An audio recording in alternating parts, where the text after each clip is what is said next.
नालंदा और सासाराम में हिंसा के बीच बिहार के सीएम नीतीश कुमार ने कल शाम अपने आवास पर इफ्तार पार्टी दी थी। लेकिन बीजेपी ने नीतीश की इफ्तार पार्टी पर सवाल उठाया। बीजेपी का कहना है कि बिहार हिंसा में जल रहा है, लेकिन सीएम नीतीश कुमार इफ्तार पार्टी में मशगूल हैं। नीतीश की इफ्तार पार्टी में महागठबंधन के सभी दलों के नेता शामिल हुए। इनमें डिप्टी सीएम तेजस्वी यादव भी शामिल हुए थे। आपको बता दें, पूर्व सीएम जीतन राम मांझी के अलावा बिहार सरकार के कई मंत्री शामिल हुए, लेकिन बीजेपी ने नीतीश कुमार की इफ्तार पार्टी का बहिष्कार किया। तो पटना में नीतीश कुमार ने दिया था दावते इफ्तार, जिसको लेकर के नीतीश सरकार गिर रही है।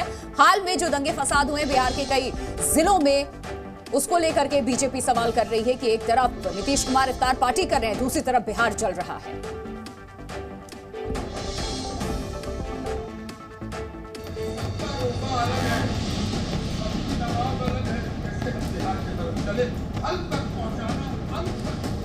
ये नीतीश कुमार की इफ्तार पार्टी है।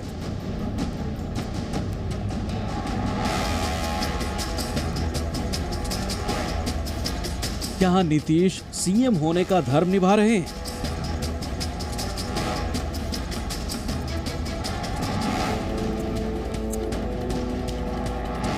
ये सासाराम और नालंदा है।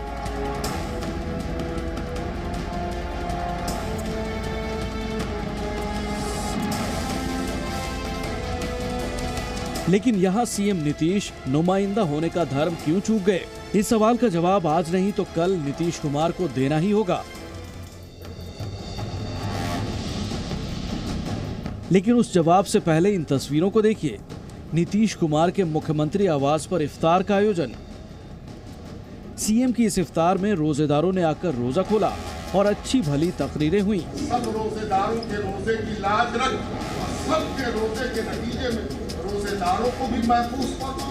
वैसे भले ही इस इफ्तार में सामूहिक दावत का मजा लिया गया हो और स्वाद के साथ साथ संतोष का भाव दिखा हो, लेकिन बिहार का वो दंगा जिसके पीड़ितों के दर्द का एहसास सूबे के बच्चे बच्चे को हो रहा है, उस दर्द के दरमियान यहाँ इन कुछ घंटों में ऐसा लगा मानो उन दंगों के दंश को भूलने का अच्छा मौका मिल गया। वो दंगा जिसने नीतीश राज को अब दागदार कर दिया है, वो दंगा जिसने कई घर उजाड़ दिए हैं, वो दंगा जिसने कईयों की जिंदगी को जीने के लायक नहीं छोड़ा है। नीतीश कुमार की इस दावत इफ्तार का मौका क्यों सवालों के घेरे में है, उसे इन तस्वीरों की जुबानी पूरे देश ने जान लिया है। दरअसल नीतीश कुमार को सुशासन का नुमाइंदा कहलाना पसंद है, तो जाहिर है उनकी संवेदनशीलता का तकाजा था कि सासाराम और अपने गृह जिले नालंदा का दौरा वो दौरे इफ्तार से पहले कराते। दरअसल ये मांग वही बीजेपी कर रही है जिसके आगे से नीतीश ने कभी थाली खींच ली थी। बीजेपी कह रही है बिहार जल रहा है और नीतीश इफ्तार की दावतें दे रहे हैं। जहां खुल करके हत्या, अपहरण, लूट, बलात्कार हो रहा है, दंगा हो रहा है, बिहार जल रहा है, हम वहां इफ्तार मनाएं? शासन पर बैठे लोगों की जिंदगी की सुरक्षा नहीं दे रहे हैं। दरअसल बीजेपी के इस हमले पर नीतीश कुमार जवाब से ज्यादा दलीलें दे रहे हैं। नीतीश बीजेपी को याद दिला रहे हैं, साथ थे तो इफ्तार के मजे लेते ही थे। कौन भी पक्ष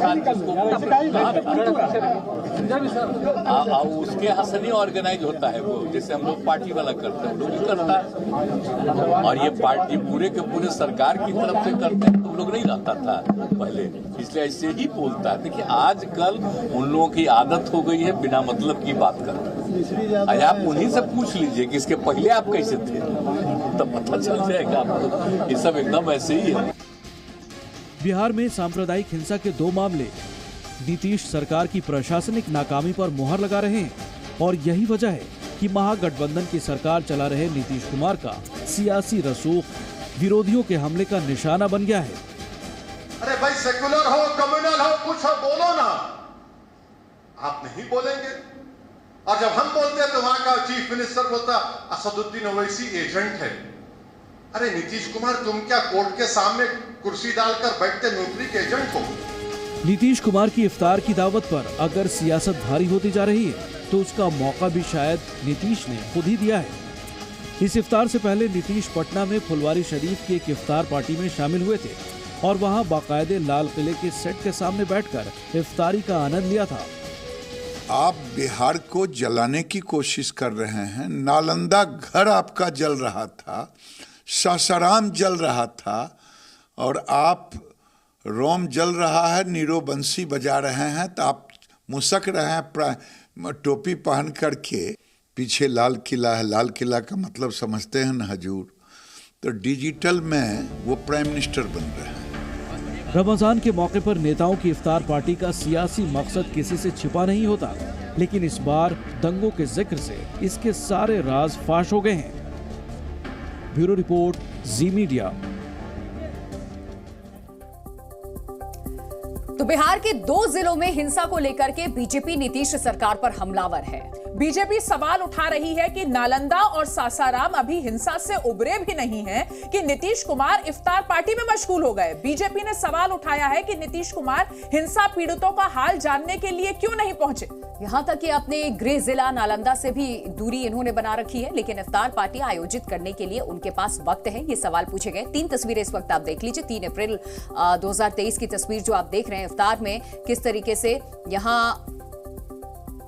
बिल्कुल नीतीश कुमार शामिल हुए थे। दिल्ली की ड्रीम जो थीम यहां पर लाल किले के बैकग्राउंड में यहां पर इफ्तार पार्टी रखी गई थी। इसके बाद से ही नीतीश कुमार के इफ्तार प्रेम को लेकर सवाल उठ रहे थे और अब जब उनके घर पर इफ्तार पार्टी 7 अप्रैल 2023 को हुई तो ये सवाल और भी ज्यादा तेज हो गए। आपको बताते हैं कि जिस तरीके से ये इफ्तार को लेकर सियासत हो रही है, इसमें किसने क्या कहा। नीतीश कुमार का ये कहना है कि हर साल इफ्तार होती है, इफ्तार पार्टी होती है, इफ्तार की दावत होती है और सब इसमें शामिल होते हैं। तो बिना मतलब की बात करते हैं बीजेपी के नेता नीतीश कुमार ये कह रहे हैं। और इसके अलावा जो विजय सिन्हा है बीजेपी के नेता, उन्होंने कहा बिहार जल रहा है, नीतीश इफ्तार मना रहे हैं। वहीं गिरिराज सिंह भी यहां पर हमलावर होते नजर आए। उन्होंने कहा बिहार जल रहा है, नीरो की तरह बंशी बजा रहे हैं नीतीश। तो यहां पर गिरिराज सिंह की तरफ से भी बयान सामने आया है। जीतन राम मांझी ने कहा समाज में बंटवारे का मैसेज दे रही है बीजेपी। जिस तरीके से इफ्तार पार्टी हुई उसको लेकर जो सवाल खड़े हुए, ललन सिंह ये कहते नजर आए इफ्तार पर राजनीति गलत, विपक्ष मुद्दा विहीन है। और जी मीडिया संवाददाता रजनीश हमारे साथ इस वक्त लाइव जुड़ गए हैं। रजनीश, ये जो इफ्तार को लेकर पॉलिटिक्स हो रही है ये अब बढ़ती ही जा रही है। नीतीश कुमार के अपने आवास पर इफ्तार पार्टी होने के बाद अब ये तय हो गया है कि ये मुद्दा थमने वाला नहीं है। देखिए, जिस तरीके से इफ्तार पार्टी हुई है इसको लेकर बीजेपी ने निशाना साधा है। और इससे पहले भी जो फुलवारी शरीफ में इफ्तार पार्टी में शामिल हुए थे मुख्यमंत्री नीतीश कुमार और बैकग्राउंड में लाल किले की जो तस्वीर चस्पा की गई थी उसको लेकर राजनीतिक बयानबाजी जो है वो शुरू हुई थी। और साथ ही साथ यहाँ पे चाहे वो नेता प्रतिपक्ष हो, सुशील कुमार मोदी हो, गिरिराज सिंह हो, तमाम सारे लोग जो है वो सीधा सीधा निशाना साध रहे हैं। और यहाँ तक कि AIM-IM के जो अध्यक्ष है असदुद्दीन ओवैसी, उन्होंने भी इसको लेकर निशाना साधते हुए तुष्टीकरण की बात और नकली तुष्टीकरण की कोशिश का बात जो है वो करार दी थी। लेकिन मुख्यमंत्री नीतीश कुमार का सीधा कहना है कि पहले भी इस तरीके से दावत देते रहे हैं जब बीजेपी के साथ दोबारा अपनी बातचीत जारी रखेंगे। फिलहाल असदुद्दीन ओवैसी का पूरे इस मुद्दे पर क्या कहना है वो हम आपको सुनाते हैं। नाथुराम गोडसे की फोटो लेकर आते हैं। मुझे समझ में नहीं आया कि भारत का सबसे पहला टेररिस्ट का नाम नाथुराम गोडसे, सबसे पहला टेररिस्ट जिसने गांधी को गोली मारी, उसकी फोटो लेके लोग नाच रहे हैं। कौन है ये जालिम लोग जो गोडसे की फोटो लेकर हैदराबाद में नाच रहे हैं? और कैसे पुलिस खामोश बैठी है? आजादी का अमृत उत्सव मना रहे हैं और महाराष्ट्र की दरगाह में अंदर जाकर झंडा हिला रहे हैं। दरगाह के अंदर जाके झंडा हिलाते रहे। कौन सा तुम काम कर रहे हो? तुम मुसलमानों को, इस्लाम को गाली देकर तुम क्या कर रहे हो? तुम मुल्क को बदनाम कर रहे हो, अपने आप को बदनाम कर रहे हो। मेरा मानना यह है कि जब तक भारत के मुसलमानों को सियासी उनकी नुमाइंदगी नहीं मिलेगी, हमको अपने मसाइल हल नहीं करवा सकते। हमको अपनी नुमाइंदगी बढ़ाना पड़ेगा, चाहे रियासत की असेंबली हो, पार्लियामेंट हो, किसी रियासत का मामला हो, चाहे वो जिला परिषद हो, असेंबली हो, आवाज उठनी चाहिए।